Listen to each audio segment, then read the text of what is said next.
Good morning. We're live with another episode of Purpose Maker. I'm Dr. Wegmann, your host. I have a local celebrity here with me, David DJ Jones. He's the executive director for the Petoskey-Harbor Springs Area Community Foundations. This is going to be a really interesting talk. If it's your first time listening to us, you can jump on to purposemaker.com, get on the email, which is how I do most of my communication.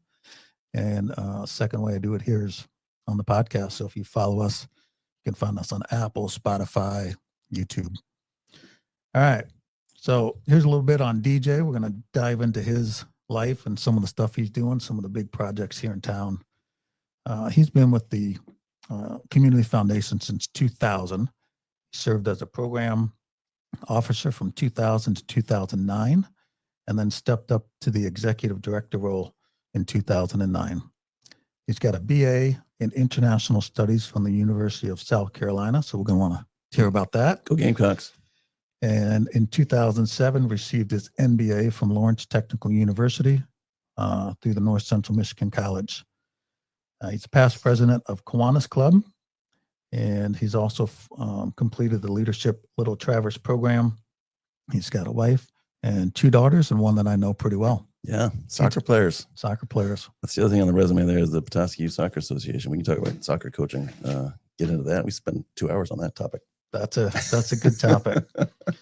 So welcome, DJ. Thank you, Michael. It's great to be with you. This is going to be a fun one. Yeah, I'm looking forward to it. So let's dive in. Let's start at the beginning. Oh, boy. So here we go. Yeah, here we go. Where were you born? Believe it or not, I was born and raised in New Jersey. Okay. Grew up in northern New Jersey. I was literally born in New York City in a hospital in Manhattan. My dad worked in Manhattan. We lived in kind of northeast section of New Jersey, a town called Short Hills, Milburn. That's where I was born and raised until I was about 14 or 15. And for whatever reason, my dad decided to leave his corporate world in New York City, and we moved to Hilton Head Island, South Carolina. Ooh. Talk about a transition. I went from a fairly large middle school in New Jersey to a very, very small private school in Hilton Head Island. We moved there in 1980-ish, literally going into high school, freshman year high school. And at that time in the early 80s on Hilton Head, there was no public school on the island. There was the private school, Sea Pines Academy, and then there was a private school off the island called May River Academy. And so I went to Sea Pines Academy. Pretty small school, again, a bit of a culture shock for lots of reasons, but they were all, the cool thing is I actually literally have, we ended up a graduating class of about 25 students, my class. We still keep in touch. I was there in May for a class reunion, and there's about, of the 25 or so, there's about 17, 18, 19 of us that actually still keep in touch. We still text every time someone's birthday. So we do it. And one of our classmates is the one that really keeps us together. But anyway, it's been a very tight knit group. But they welcomed a kid from New Jersey into the class in the freshman year, and there were actually a couple of Northerners that invaded that year too. But anyway, spent my high school years on Hilton Head. And that was a natural transition from that to University of South Carolina. It was an easy hop from Hilton Head to Columbia, a couple hours. How far is that? Yeah, it's a couple hours. Yeah. Columbia is in the center of the state. It's the capital. University of South Carolina is a large school, obviously. Was then, is now. And had some high school friends that went there, so it was an easy transition, friend-wise, to fit in and join a fraternity and all that fun stuff. Well, the best thing that ever happened to me at the University of South Carolina was I ran into a young lady who was my fraternity brother was dating her roommate, and maybe in our sophomore year, and they introduced us, and we dated. And they call the rest is history. Exactly, the rest is history. So T and I, wife T, is we've known each other since college, and we moved after we graduated University of South Carolina. As you mentioned, my degree was international studies. T's was Spanish and Latin American studies. So, we thought, well, the place we have to go is Washington, D.C., obviously. So I was very interested in international development with my degree. Thought I could, work in D.C. and get into that field. While I was in college, to pay the rent, I worked for a Holiday Inn. So I got into hospitality kind of by accident. So to make the move to DC, I ended up with a job at the Holiday Inn Crown Plaza in downtown DC. So I ended up staying in hospitality for a little bit longer than I wanted to, but DC is a neat place to live. It's a neat place. We landed in Alexandria, Virginia. No real reason other than to pin in the map, put a pin in the map. But got married in '92 there in Alexandria, Episcopal Church just up the street from our little garden apartment. And you know how life is when you're first out of college. You're getting by, man. But anyway, so we loved Alexandria area. I did eventually get into the international sphere. I was lucky enough to get a job at the International Monetary Fund and World Bank. So I worked at the World Bank for a few years. And T had some good jobs in DC too. But always coming back up here, ever since I've known her, we've come up here on vacation to be with her family. And, when did you first come up here? Well, yeah, probably probably while we were in college, come up here on Christmas break. What was the connection? Did anybody? Her parents were still here. Mm-hmm. Her brother she has 3 brothers. One was still in the area. So we'd come up, visit family and friends and have a great time. And we'd go back to DC or South Carolina. She said, don't you want to live in Petoskey? I was like, no, I don't want to live in Petoskey. It's like, yeah, for what? I'm a city boy. For what? Yeah. I mean, Yeah. How do you make a living in Petoskey, Michigan? So we did the vacation thing here a good bit. And I married into a fantastic family. My in-laws. That's good to hear. Fantastic. They were more parents to me than my parents at times. So anyway, a good family and all that. But yeah, we finally, after being in DC for almost 10 years, most of the 90s, we're kind of at that inflection point where it's like, well, we want to start a family and we're not sure we want to do that in DC. So I did finally. And we came up here in 99 for her brother's wedding. Dave Farley got married here to Carrie in September of 99. So while we were up here, I kind of made a hint that maybe we could make the move. So she immediately did some job searching and she got a job at Mitchell Graphics before we even practically left town. So we said, well, okay, you'll have a job in Petoskey. We can make the move. And by then in DC, in Alexandria, we'd finally purchased our first home. We went from an apartment to a duplex we bought our first home in Alexandria. Didn't own it for more than a year or two. And with this move, we put it on the market and it literally sold the opening day. We had the first day it was on the market. We had an open house. We had 4 offers above the asking price. So wow. I said, okay, this is meant to be. So packed up the truck and made it easy and made the move. It made it a little easier. I didn't have a job, obviously, landing here in Petoskey, but she did, and we made it work. And good segue for the Community Foundation a bit. A friend of ours was working for the Charlotte-White County Community Foundation, and she said to me, the Petoskey-Harbor Springs area Community Foundation is looking to hire their first program officer. And I said, well, tell me about it. And that sounds like a pretty good gig. So right. I put my resume in, and I still to this day give Maureen Nicholson, who was the founding executive director for the foundation, hired me. This new kid to town, I thank her to this day for taking a chance on a new person coming into town. And been there 25 years now. And here's a really funny story, and Maureen likes to tell this story too, so I'll tell it. I tell you that I had great in-laws. I'm not kidding. So here I am. I got my application in the Commission for this job, and who calls Maureen Nicholson to put in a good word for me but my father-in-law, Jack Farley, who was a financial advisor in the community. Was Rooney and Company, now it's Raymond James. But anyway, and Maureen laughs. Your father-in-law called me to put in a good word for you. I was like, yeah, okay. I did not put him up to that, but I don't know if his reference helped or not. But is he still with us? No, both her parents are now deceased, as are mine. But they were fantastic in-laws, and my brothers-in-law are great guys too. So like I said, I married into a great family. But anyway, that kicked off the career in the community philanthropy world for me 25 years ago. And it's been a great ride.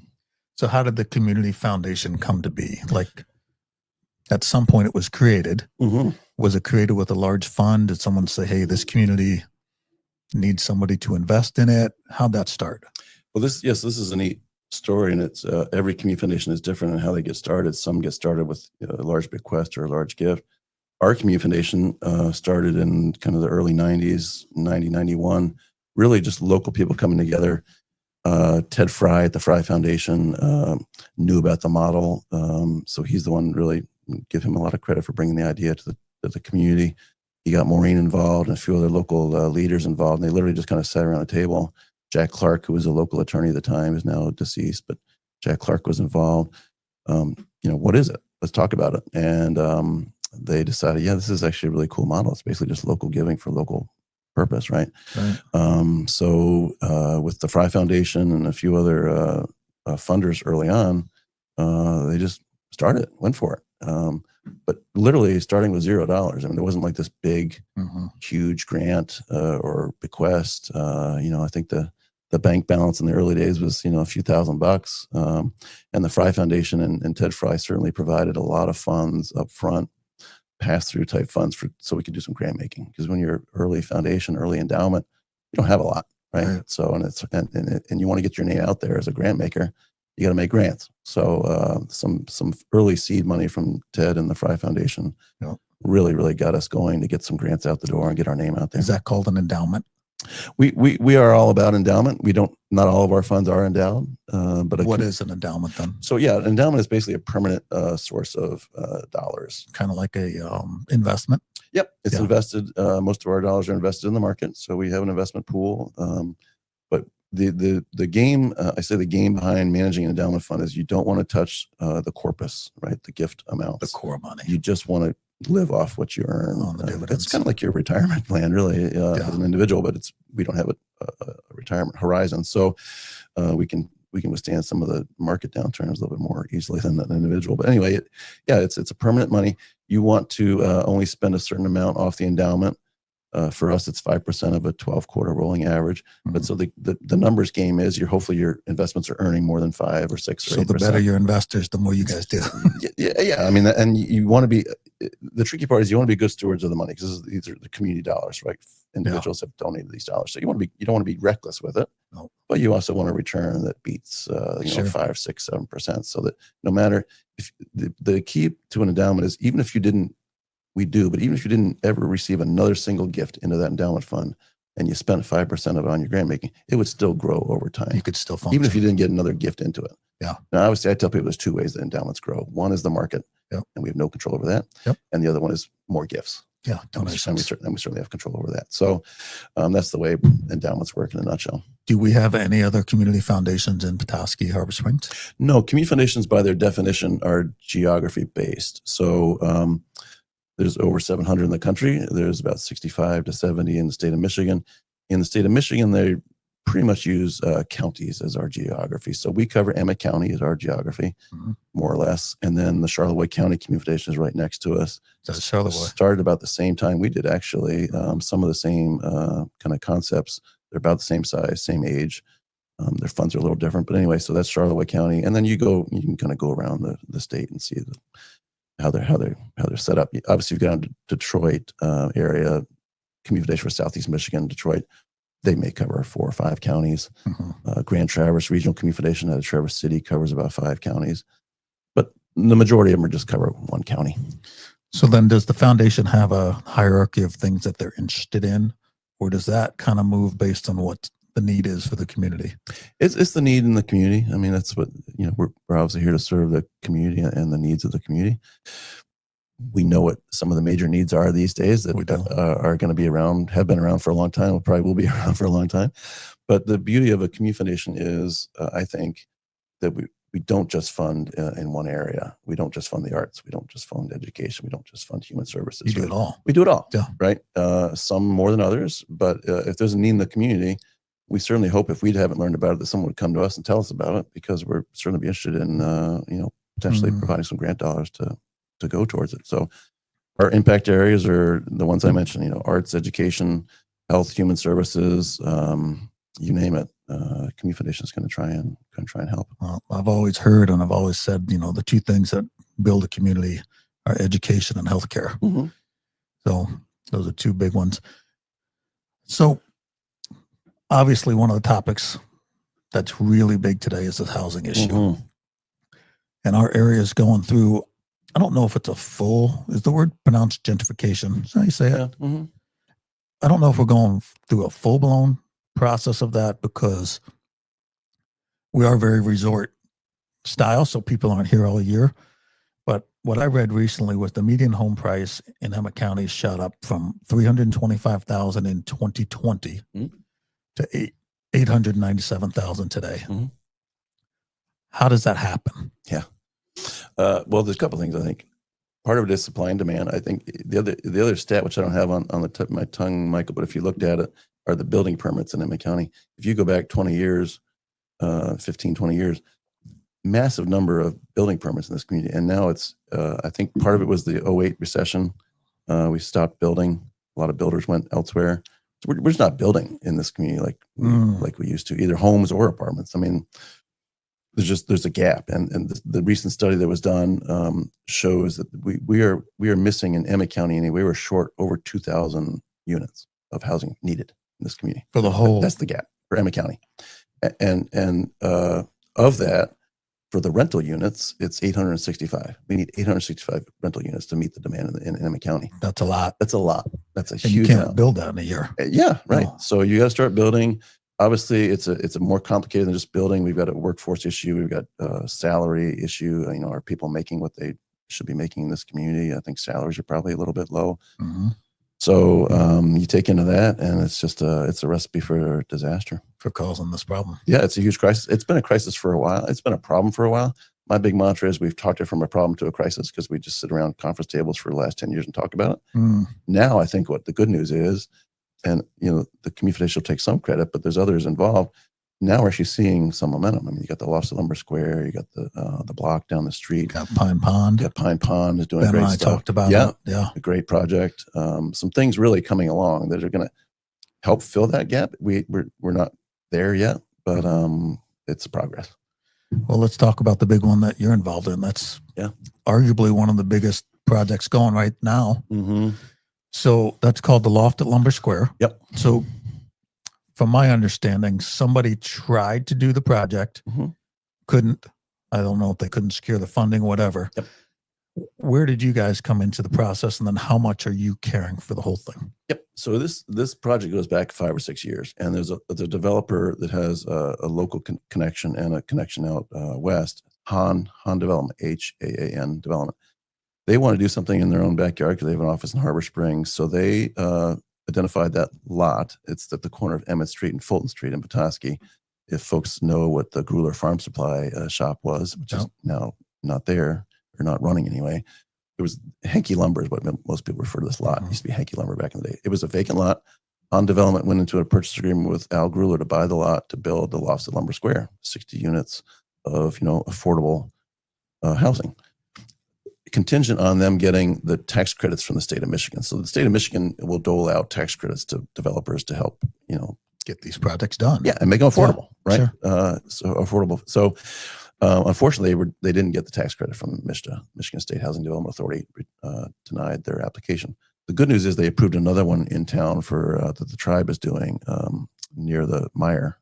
There's an apartment building going up there that got the MSHDA tax credits. Anyway, Han did not. So then we stepped in. The Community Foundation said, "Okay, that's bad news, but please don't walk away from this project. This is a huge need in the community. We need you. Yeah, we need you, right? Yeah. So we need this to happen." So, and this is where it gets kind of like, okay, what next? So, but anyway, we decided, okay, we'll buy that property. And Al Gruler was fantastic, patient. He could have walked away from that deal. Al's a great dude. He's a fantastic guy. Yeah. And I again got to give him a lot of credit because what we liked about it was that the price was fairly attractive in the purchase agreement. So we kind of wanted to get in on that. He could have canceled that purchase agreement because they didn't get the tax credit and probably sold that for more. Right. But he said, okay, we'll stick at this for a while. So the Community Foundation went out and raised about $500,000 within a few months, bought that property. And then it was like, okay, what next? We own property now. And worst case scenario, we're not developers. Exactly. Right? Yeah. Worst case scenario, we own real estate in Petoskey for a few years, or we come up with a different project. Or, hey, how about we just stick with the project that's already on the table? Already had all the approvals from the city of Petoskey as far as, all that stuff. So we said to Han, let's move forward. And this is where it gets a little fuzzy because I thought, okay, $500,000 piece of property, that'll be our gift to this project to make it affordable. Well, Han said, do the numbers, DJ. It's actually still a gap of about $3.5 million to make this affordable. It was a $16-18 million project total. Oh, yeah. But again, to bring it at a price range for our residents that we want it for, we had to bring $4 million of philanthropy to the table. Sure. So I said, okay, we'll do it. But the key partner in this too is Northern Homes Community Development Corporation, Northern Homes CDC, a nonprofit in our community in both Emmett County and Charlevoix County. And this is what they do. They own a few apartment places around town that you would probably recognize, lower income type housing. So this is their mission. The Community Foundation was never going to own and operate Lost Lumber Square. Thank you very much. I had no interest. Had no interest in doing that. Yeah. That's not our mission. So Jane McKenzie, thank goodness, and her team and organization did their vetting and due diligence. So yes, we will take this on. So they partnered with us right away, which was absolutely key, because if we didn't have a partner to take this on, Han wasn't going to do it, because they said if philanthropy is involved, we don't want to own and operate it. We're a for-profit developer. Appreciate that. So Jane said yes, thank goodness. We gifted the land to them pretty early on, and then we agreed with them to raise about $3.5 million to make it work, because they're a nonprofit too, but they don't do a bunch of fundraising. So that's where we came in with our expertise to do some fundraising. So we brought the fundraising to the table. We just hit our goal a week or two ago, so we're there. Oh, congratulations! It's exciting, yeah, we're really excited. So and the building will be done in another month or two. Jane is already taking applications for people to live there. Again, it's 60 units, 60. She has over 200 preliminary applications in the door, and we've hardly even advertised for it yet. Right. So it's a big need. It's a huge need. So she's going to own and operate it, and we're excited to cut the ribbon, hopefully in a couple of months. That's a big project to get done. Yeah, I'm thrilled. Yeah. This is an example of the Community Foundation just saying, okay, listen, we got to do this. The community. It's the community needs it. If not us, who? So we stepped up and said, okay, we'll do this. And frankly, didn't know if it was going to be success or not. But you don't know until you try. Right. So it's worked out. I don't know that I'm not going to say we're going to replicate this model every year, but we're still in this space for housing, and want to support a lot of other housing initiatives, and with our grant funding and some other funding. But I don't know that we'd do this exactly again. What is the housing initiative happening where Maple Michigan Block used to be? Yep. So I don't know the developer or the owners on that real well, but they are putting in 204 units. Okay. They're all apartments, rentals. And that's great. That's 200. That's a huge big development. Yeah. But it's mixed. I think it'll be some kind of higher rates and then some lower rates. They're getting some of the same funding from the state that we did for the lofts, but they're obviously bringing some more of their own, I think, and I'm sure they're hoping that the higher end rents and stuff will help, subsidize some of the lower end rents. So it'll be a mixed development as far as income goes. The other issue, and this is not necessarily a bad thing, but some of the funding they're getting from the state that'll help with the lower income occupants, that expires after a while. The state puts a deadline on there. I think it's 15, maybe 20 years, and then their cap is off and they can charge whatever they want. Whether they do that or not, I don't know. They might leave it affordable. They might go ahead and jack up the rents in another 15, 20 years. The cool thing about the Lofts that we did, because this is, when we started doing the fundraising, the number one question we got from the donors is, how are you ensuring this is remaining? It's going to stay this way. Way, right? So what we said, first of all, it's a nonprofit that's involved in that's their mission. So I think in perpetuity, it'll stay affordable. Yeah. And then we went ahead and put a deed restriction on it for 50 years. It has to be this target audience affordability for at least 50 years, which is a good chunk of time. That's an interesting move. Yeah. Well, we had the debate of, do we keep ownership in it, or do we put a deed restriction? Somehow, ensure this really is going to be affordable and not turn into a condo in 5 years, right? So beyond the state restrictions, how can we really ensure this is for the community, affordable for the community for as long as possible, if not forever? So Northern Homes is not going anywhere, and this is their mission. But again, if they do, the deed restriction allows the Community Foundation to step back in and say, okay, we'll take ownership of it. Sure. And do what we have to do to make it. What a project. Yeah. It's congratulations. Fun. Yeah. Thanks. It's a good feeling. Well, it sounds more complex than just this little description. A lot going on. Yeah, a lot going on. You have some rock stars working with you. Yes. Yeah. So one of them I know a little bit because my small nonprofit's done some work with Sarah. So tell me about some of them. Yeah, well, they're all rock stars. So there's 6 of us, including me. And I always say I'm the lackey in the group. There's 5 rock stars, and they put up with me. And they just pull you along. They pull me along. So Well, here's if you want my best leadership advice. Oh, I want to hear this. You want to hear this? Yes. Yeah. Forget getting an MBA. Forget years and years of leadership training. Here's what you have to do. You hire great people and you get out of their way. Yeah, that's good advice. You hire great people and get out of the way. Yeah. And that's what I've been able to do. I mean, if I have any talent at all, the community foundations, I hire pretty good people. I'm pretty good at it. Mm-hmm. So you hire great people and get out of the way. So yeah, the staff we have on, they're just phenomenal all-stars. I'll get all choked up talking about them, but love it. It's their credit. It's to their credit though that we were successful with the loss, because Sarah, when we even before the loss, and we decided housing is an initiative for the community foundation, like that landed in Sarah's lap. And I don't think she had any idea that she was going to become this expert in housing over the last 9 years. Well, it's become a big issue. It's a huge issue, Yeah. and she could sit here and tell you all the ins and outs of it. She knows a lot more about it than I do.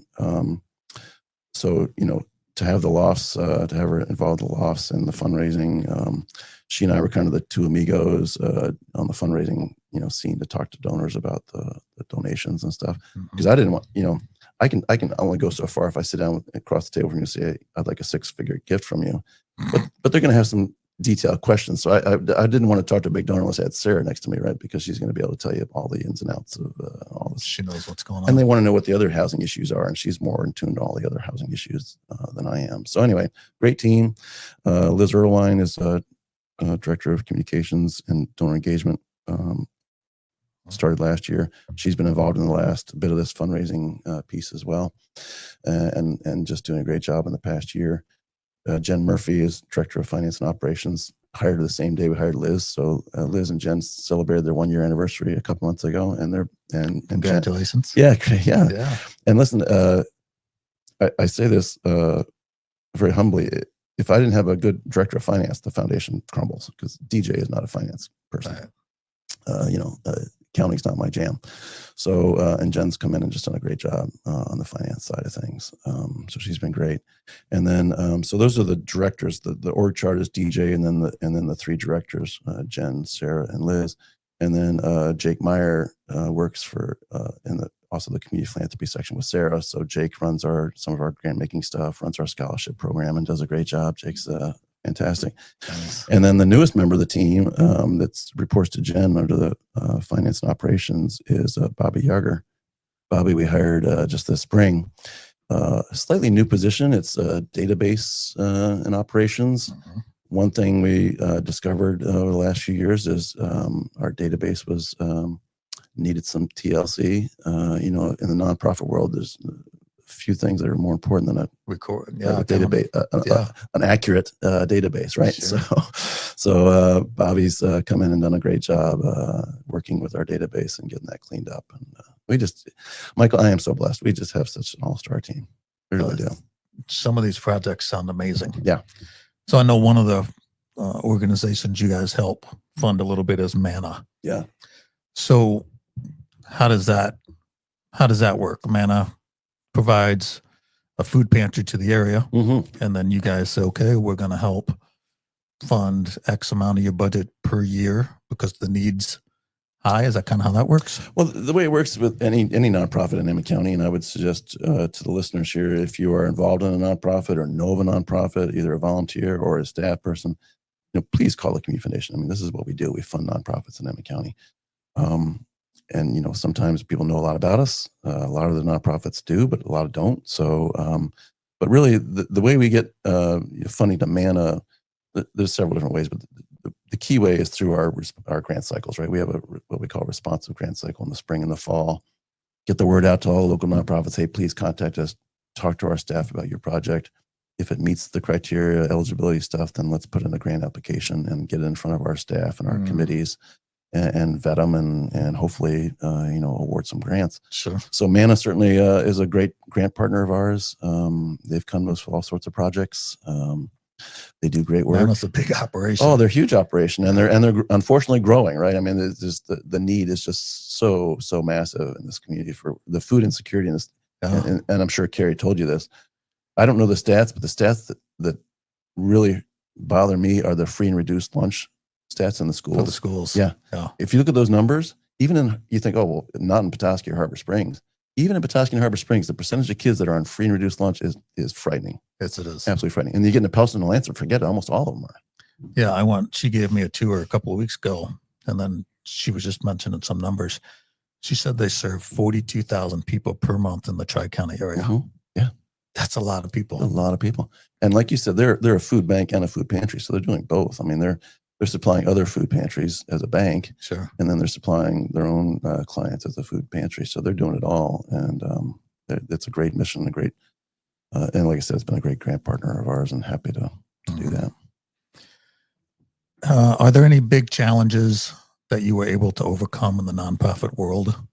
Anything come to mind that you're like, yeah, that was a challenge. That's how we figured out this is where we're going? Yeah, that's a good one. Or has it been fairly smooth sailing? Because I mean, if a business is working well, sometimes you don't run into huge challenges. Yeah. Well, I don't know. We see a lot of community challenges, obviously, as a community foundation. And, you can take some pride in trying to address some of them. And you also take some frustration in the fact that they still exist even after funding. But, are some of them inevitable in a community once it hits a certain size? The problems? Yeah. Yeah. I would love to sit here and tell you that in 10 years, we're going to solve the housing crisis. I'd love to sit here and tell you in 10 years, we're going to solve the food insecurity crisis. I'd love to tell you in 10 years, we're going to solve that childcare. This childcare is big issue, top issue too. Yeah. These are big, audacious, hairy problems, right? They're systemic problems. There's just not one solution. Otherwise, they wouldn't be problems, right?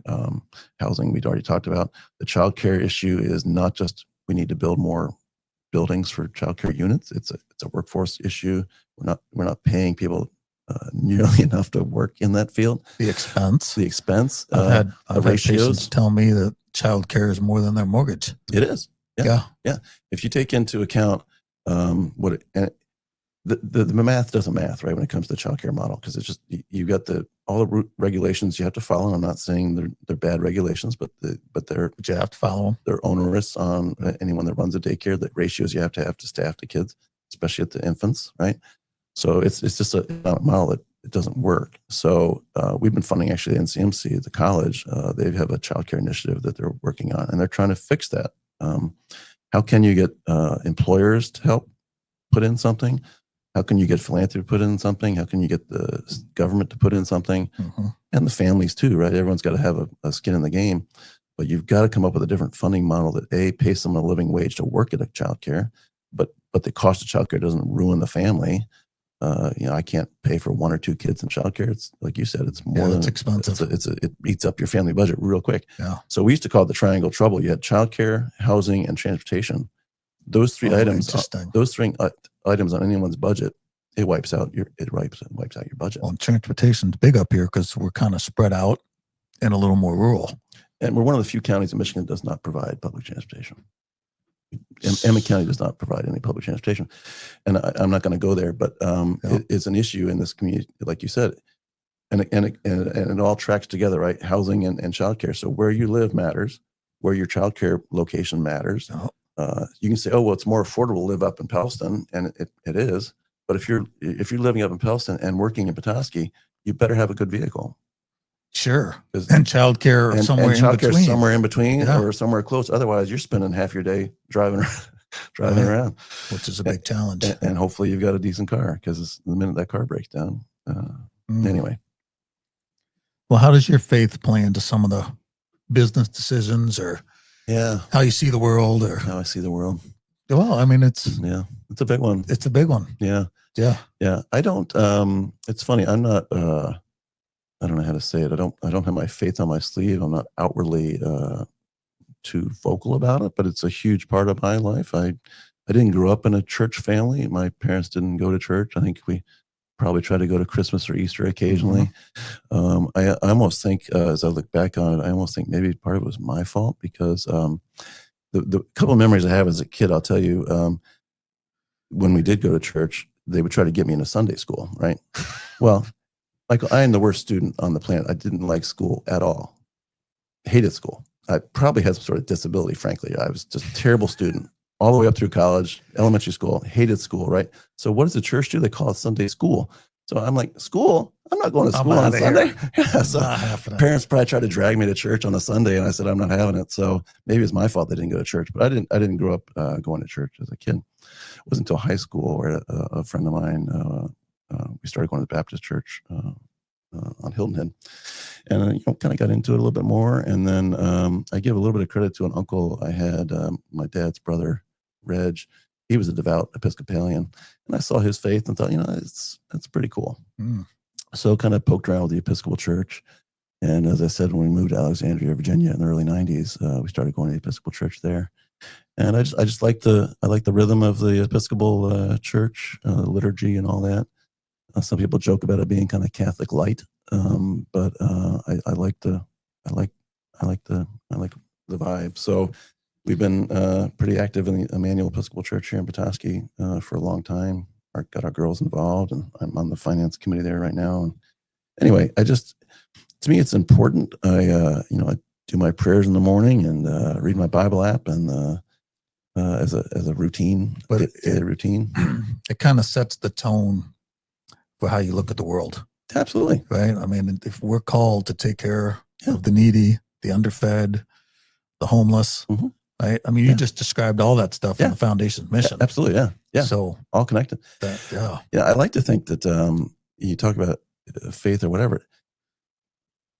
Unfortunately, I'd like to think that's common sense, right? Hey, be kind, take care of your neighbor, look out for people, right? I mean, it's all faith based. It's all, but shouldn't that be kind of what we do anyway? I mean, it's just like, it's kind of common sense, isn't it? A good society, yes. Yeah. Unfortunately, it's not. But so maybe whatever faith means to you, if it's some brings you back to center, that's what it does for me. Helps me realize, be humble and realize it's a bigger planet. We're not in control. We're not in control. Yeah, absolutely not in control. Not in control. I know you probably got a handful of hobbies, but one of them, where you and I have not crossed doing it, but where you and I have crossed in our lives outside of work, is coaching. Yeah, love coaching. So tell me how much coaching means to you and how you got involved and all that. Because you've coached all three of my girls. Yes, I have. Yeah. You have three. All three of your girls are fantastic soccer players. Thank you. And athletes. Thank you. In general, they've been fun to coach. I'll get another compliment for you real quick. I mean, there's the one thing about coaching that is so important is that you get athletes that are coachable, right? And we've all, if you've done any kind of coaching, there's some athletes that aren't coachable, right? Your daughters have been so coachable. They're just good. Thank you. They're good human beings and fantastic athletes. Thank you. Which helps. Anyway, so so my youngest daughter is the same age as your oldest daughter, I guess, is how that lines up, right? Yeah. So first of all, I grew up playing baseball my whole life. That's the best sport. Love baseball. Yep. Still my love. I still play fast pitch softball here in Petoskey in the summertime. But my youngest, Annie, got into soccer fairly early on. She did some gymnastics when she was really young, but then, I don't know, age 8, 7, whatever, got into soccer. So I took interest, right? I got into soccer in high school. I didn't play any soccer until, so I came to this sport very late. I was in, like I mentioned earlier, I was in a very small school on Hilton Head. I literally had the soccer coach come to me and say, DJ, we need some more guys. We need some guys. Yeah. Right. You're athletic. Let's get on the team. So I did. And I loved it. Absolutely fell in love with soccer. Wasn't all that great. I was fast enough that I could make up for some of my lack of abilities because I didn't play as a kid. But anyway, so loved the high school soccer. And then here, fast forward, I've got my daughter wanting to play. I lasted probably a couple days on the sideline before I realized I can't sit here and watch this. I gotta go help. I gotta go get involved. Oh, right? That's fun. So I jumped in both feet and coached her all the way up through high school until she graduated. And then the funny part is, and some people think this is really odd, I mean, she graduated and moved on. And I stayed. I said, I love coaching. Aren't you still coaching? I'm still coaching. Yeah, I'm still coaching. So Petoskey Youth Soccer Association, great organization, nonprofit. Annie went through that, great program. Instilling this lifelong love of soccer I think it's absolutely fantastic. So I've kept it up. I actually, so I've coached girls for a long time. 2 springs ago, I said, well, why don't I expand my horizons? I'll start coaching Try the boys, boys. too. Yeah. So I coach kind of U19 boys in the spring, girls in the fall. I like coaching the boys. I got to be honest, though, I do prefer coaching girls. There's just a different energy and dynamic. And I need to probably learn to kind of adjust my coaching style for boys and girls. But anyway, I'm coaching the girls season right now for the travel soccer. I have a great team. And I just love getting out there, 3 days a week for the practices and the games. And I hope, you always hope that you're having some sort of impact on. This is kind of my giving back to volunteering and hopefully being a mentor of sorts to these young people. But they give me so much more too. I mean, this is how it works, right? I mean, it just fills up my cup to be out there. And good coaches are wonderful. Yeah. So it's been a real treat. I will acknowledge it's been a stress. I spend a lot of time on the soccer pitch when I'm not with strategizing, and I probably think about the game way more than I should. But so it takes away from. I know my wife T has been a very patient spouse. She's waiting for you to retire from coaching. Yeah, I'll keep waiting. But I don't know. I do love coaching. I really do. It's a passion. Yeah, it's a good one. I kind of come at it from a different angle. My dad coached me in football, basketball, and baseball. Holy cow. All the way through high school. Wow. So I told my wife, when I have kids, I'm not coaching. And I've stuck to that. You stuck to it, yeah. Because, my dad was intense. Yeah. And I just wanted my kids to go out and enjoy athletics. Not be one of those overbearing parents that are screaming from the stands and running up and down the sidelines and yelling at the coaches and yelling at the refs. Right. So I literally just sit back every time I watch them play, and I'm like, man, I'm just blessed to sit here. Bless your heart, because I think you're in the minority, unfortunately. Well, I know that's true because I've been around a lot of these parents, and they get very intense. Yeah. But my thoughts on athletics were always to let the girls get a glimpse of what struggle looks like. Because DJ, we've been blessed. It's hard to teach the kids struggle in life when you can buffer that with things. So they've learned a lot of lessons about life through that. Things not always working out, right? Not getting selected for certain teams, not playing the position you want. Right. Those have all been great life lessons. And then I wanted my interaction to be peaceful. I didn't want sports to be me screaming at the kids driving home. Yeah, shouldn't be. It shouldn't be. And literally when the kids get in the car, the first thing I say is, I love you. Spot on. That's it. Like, absolutely right. And then the next question, this one has flared some tempers, but it's not a bad question. Okay. Did you do your best? All right. Right. Sometimes they don't like being questioned if they didn't. Right. Because they have to answer that. They do know it. They know it. And, and I teach them your best doesn't mean that you're scoring 3 goals every game. Exactly. Your best means that you tried. Exactly. Well, congrats. Because again, this is a minority position, because I've said this multiple times that adults ruin youth sports. I mean, we just totally ruin it. And there's a lot of studies out there to cover what you're saying that back you up. That, parents, when the game is over, you're going home, the parent wants to just analyze the game and break it down. And, this is just not what you do. You do exactly what you said. Hey, great job today. Very proud of you. Yep. I love you. Love you. That's it. Yep. Yeah. And it just seemed like I've seen those parents. I'm like, man, you're causing so much stress in these kids' lives. And maybe my perspective's a little different. Playing 3 sports in a big school, I was a good athlete. My dad was so intense. I got asked to play football at Hillsdale, baseball at a couple of schools. And I said, absolutely not. Yeah. I have zero interest in collegiate sports. Yeah. I get my undergrad done. I go to graduate school. So now I'm going to chiropractic school. And I'm 21, 22 at the time. I'm sitting in a bar and a guy comes up and goes, hey, you want to play rugby? I'm like, what?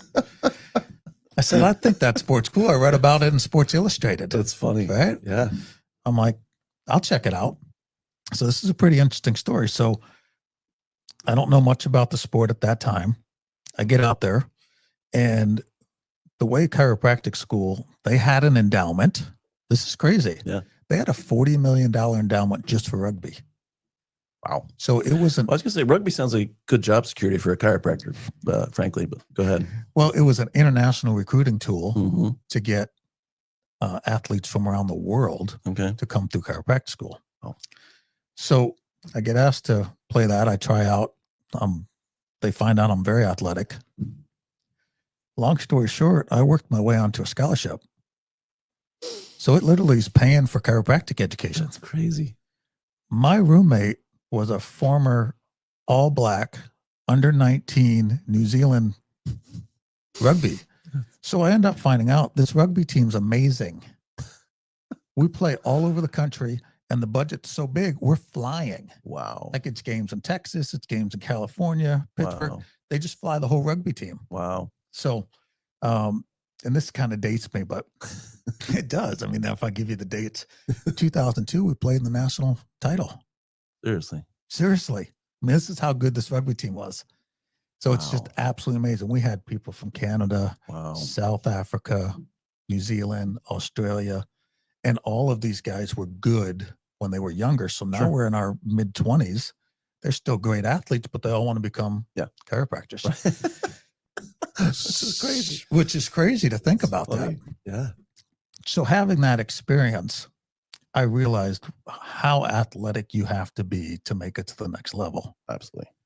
And when you see some of these kids in younger sports, I love my girls, and they're probably going to listen to this, but I've not promoted any of them going on to play college sports. Yeah. I was like, ladies, this is the next level is crazy. Yeah. Like it's just so intense. I would rather you focus on your education, your studies. Yeah. And I think a lot of parents miss that. They think their kid's going to go D1 at 12. And I'm like, that's not happening. A lot of delusional thinking going on out there. And so you're right. And I struggled with as a dad and a coach, having not played college sports and regretting that to some degree. I actually tried out for the University of South Carolina baseball team my sophomore year. Didn't make the baseball team. That's okay. But I had to, temper myself and not be that dad pushing my daughter saying, you really should play college soccer. You could not D1 probably, but you could, let's play college. But she was clear from the beginning. I have no interest in that. And I could have been that kind of guy that said, no, you're going to go out. You're going to buckle down and you're going to play soccer. But that wasn't her path. So I'm fine with that. But there are a lot of folks that aren't fine with that and won't let it go, to your point, and think that we all love our kids, right? But the mentality that my kid's a superstar and they're going to go on and play D1 or then professional sports. Yeah, I get it. When I was a kid, I wanted to play professional baseball. Guess what? The percentage of athletes that go on from the funnel gets smaller and smaller, that go from high school to college to any kind of level after that. Yeah. Such a small percentage. But you don't think about it that way. You just see what those really good athletes are doing. You think, oh, I can do that. No, you probably can't. Right? Sure. I mean, they probably came from a place that had just a lot of resources to get them where they are. Sure. But also, they're just blessed with a lot of athletic talent. Lots. Like some of the parents are previous former professionals. Yeah.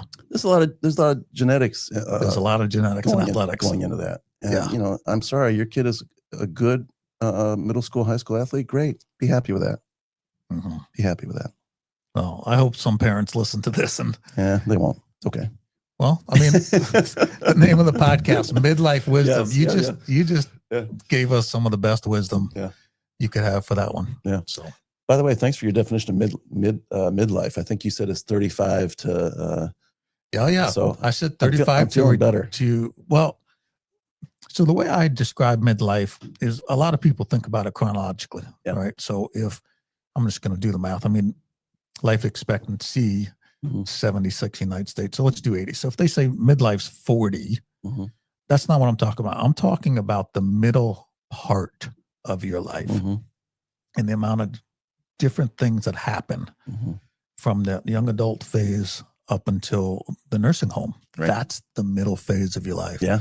And you can be very effective in that phase. Okay. Because you have a little bit of intelligence, you're getting a little bit of wisdom. You can make connections. Like this is the phase we can have a big impact. Yeah. That's kind of how this was born. So we could kind of Yeah. talk about that. And then I've got the life acronized there. So you see the midlife. Yeah. And the LIFE stands for the 4 ways that somebody could give back through their labor, their influence, their finances, or their expertise. Right. Which is one of the ways to create purpose, which is what we started with today, creating purpose. Yeah. I like that you have those 4, because the general definition of philanthropy is, giving time, talent, and treasure. Those 3, but your 4 are certainly line up with that as far as getting involved and having purpose. Sure. I like that. So are there any opportunities for somebody to donate and or help with you guys? Absolutely. I struggle sometimes trying to give the elevator speech for a community foundation, right? Because we're not running a food pantry. We're not running a child care. We're not running a homeless shelter. So, but if you want to give to the community and not, I always tell people, if you have a nonprofit or 2 that you are passionate about, then donate to them all day long, right? But if you want to support the community foundation that supports, the broad range of needs in the community, and plus some of these initiative areas, then give to the community foundation. And knowing that we're pretty good stewards of the dollars, we make pretty good decisions on our grant funding. We know what the issues are. It's not a bad investment. So certainly give to the community. We have lots of choices under our roof with all the different funds we have. So almost overwhelming to look at the list of funds we have and decide what you want to give to. Can somebody earmark something? Yeah. I want to go in that fund or this fund. And we have the fund for the community is our main kind of overarching fund that we do our grant making from. Fund for the youth is a great, also do our grant making from, but it's for our youth advisory committee and teenagers and philanthropy, which is we could talk getting teenagers involved in philanthropy.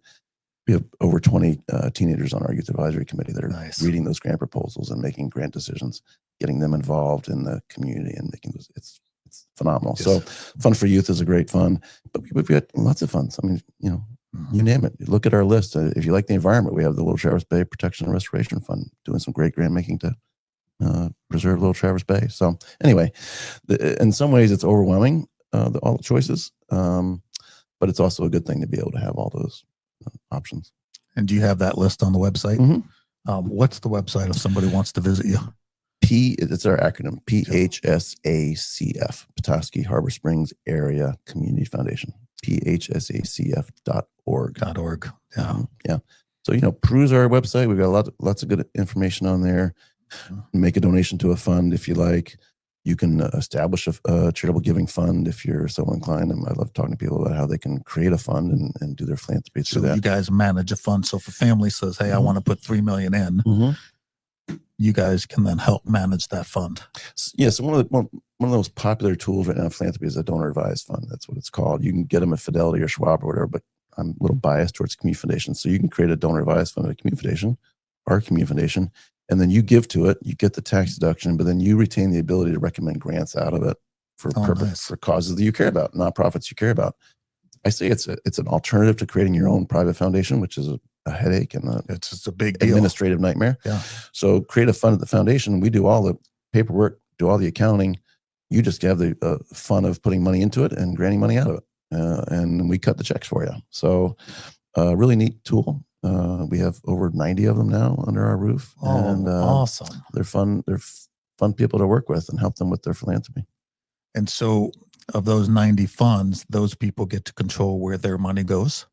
Yeah, in theory. I mean, the IRS rules say it's our money, right? You've given it to the community foundation and you can recommend grants out of it. But, as long as the recipient is a 501c3 and we've done our homework and vetted it and it's legitimate, we're going to cut a check. So again, it's just an alternative to creating your own foundation. Sure. You give up a little bit of control, right? Because you're not the investments, the dollars kind of come in under our assets and then in our investment pool. So you don't get to pick how you're going to have it invested and all that stuff. But if you want to be, easy peasy grant making, out of the box kind of grant making, a donor advised fund is a great way to go about it. So how much has that grown under your leadership?